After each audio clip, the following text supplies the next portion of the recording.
Hello all welcome back. నేను jobs మీద అంటే జాబ్స్ ఎందుకు రావట్లేదు కరెంట్ సిచ్యువేషన్‌లో, కారణాలేంటి, ఏం చేస్తే బెటర్ అవ్వచ్చు అనే దాని మీద మాట్లాడతాను. నేను 3 మినిట్స్ వీడియోస్ చేస్తాను. ఎందుకంటే లాంగ్ అయితే చాలామంది చూడరు. సో, మోస్ట్‌లీ 3 మినిట్స్ తర్వాత పార్ట్ 2 కింద చేసుకోవడమో, పార్ట్ 3 కింద చేసుకోవడమో చేస్తాను. సో, మనము జాబ్స్ అనేవి అసలు ఎలా వస్తుంది ఇండియన్ మార్కెట్‌లో ఫ్రమ్ 1960స్ నుంచి, అంటే అప్పుడు ఎట్లా జాబ్స్ వచ్చేవి? ఎలా మారుతుంది 2024లో ఎలా ఉంది అనేది మాట్లాడతాను. మా నాయనమ్మ చెప్పింది మా తాత టైంలో ఆయన ఇంట్లో ఉంటే ఇంటికొచ్చి 1962, 63 టైం గురించి చెప్తున్నాను. ఇంటికొచ్చి కారులో ఎక్కించుకొని వెళ్ళి ఆర్టీసీలో ఉద్యోగం ఇప్పించారు. ఎందుకు? అప్పుడు జాబ్స్ ఎక్కువ, మనుషులు తక్కువ. అంటే ఈరోజు ఆర్టీసీలో జాబ్ వస్తుందా ఎవరికన్నా? ఎంత కష్టం. సో, అప్పుడు మార్కెట్ అలా ఉండేది. జనం కావాలి. కాబట్టి అప్పుడు 10th పాస్ అయినా, 10th ఫెయిల్ అయినా ఏదైనా సరే వచ్చి కూర్చునేవాళ్ళు. జాబ్‌లో తీసుకెళ్ళేవాళ్ళు. ఇంట్లో కూర్చొని జాబ్‌కి వాళ్ళ కార్‌లోనే తీసుకెళ్ళి జాబ్ ఇప్పించారు. సో, అది 60స్‌లో జరిగింది. 70స్‌కొచ్చేసరికి కొద్దిగా జనాభా పెరిగింది. అంతో ఇంతో 10th క్లాస్ కంప్లీట్ చేసేవాళ్ళు చాలామంది.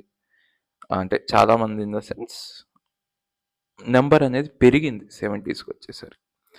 70స్ అండ్ లేట్ 70స్‌లో ఏమైందంటే, మావాడు, వీడు మావాడు, మా అల్లుడనో, నా కొడుకనో ఒక మాట చెప్తే కొద్దిగా పొజిషన్‌లో ఉన్నవాళ్ళు, వాళ్ళకు ఉద్యోగాలు ఇచ్చేసేవాళ్ళు గవర్నమెంట్‌లో. అది 70స్ ఎండింగ్ వరకు అట్లా జరిగింది. ఎందుకంటే మా రిలేటివ్స్ కానీ ఎవరినన్నా అంటే ఇప్పుడు రిటైర్ అయ్యి ఉంది ఒక 72, 73 ఇయర్స్ ఉన్నవాళ్ళు అరౌండ్ 70స్‌లో జాబ్ స్టార్ట్ చేసుంటారు. వాళ్ళు చెప్పిన మాటల ప్రకారం నేను ఇది చెప్తున్నాను. దెన్ కమింగ్ టు 80స్‌లో ఏమైందంటే గవర్నమెంట్ జాబ్స్ అనేవి వస్తున్నాయి గానీ తగ్గడం స్టార్ట్ అయింది. మాటల మీద కన్నా కూడా స్కిల్ మీద అంటే ఎగ్జామ్స్ రాసో అలా క్లిక్ అయిన వాళ్ళు చాలామందున్నారు. ఎగ్జామ్స్ రాసి ఒకవేళ వాళ్ళ దగ్గర స్కిల్ ఉంటే గవర్నమెంట్ జాబ్ తెచ్చుకున్న వాళ్ళు చాలామందున్నారు.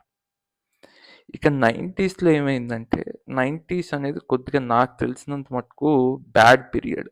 ఎందుకంటే అప్పటికి ఐటీ బూమ్ లేదు. గవర్నమెంట్ జాబ్స్‌కనేది కాంపిటీషన్ పెరిగిపోయింది. సో, అప్పుడు పాస్డ్ ఔట్స్ జాబ్స్ తెచ్చుకోవడానికి కొంచెం కష్టపడ్డారు. కాకపోతే అప్పుడు ప్రైవేట్‌లో ఏంటంటే మొదట్లో 80స్‌లో మన లేట్ 70స్‌లో ఎలా చెప్పానో గవర్నమెంట్‌లో పలానా మా వాళ్ళు అని చెప్తే ఇస్తారో, ప్రైవేట్‌లో అలా ఇచ్చేవాళ్ళు జాబ్. అదయిపోయింది. బట్ గోల్డెన్ పీరియడ్ అనేది 2000 తర్వాత స్టార్ట్ అయింది. ఎందుకంటే ఐటీ బూమ్ స్టార్ట్ అయింది ఇంకా. ఐటీ బూమ్ స్టార్ట్ అయిన కొత్తల్లో వాడికి డిగ్రీ సర్టిఫికేట్ ఉంటే ఉద్యోగం వచ్చేది. ఎందుకు? అప్పుడు సాఫ్ట్‌వేర్ ఇంజినీర్స్ కావాలి.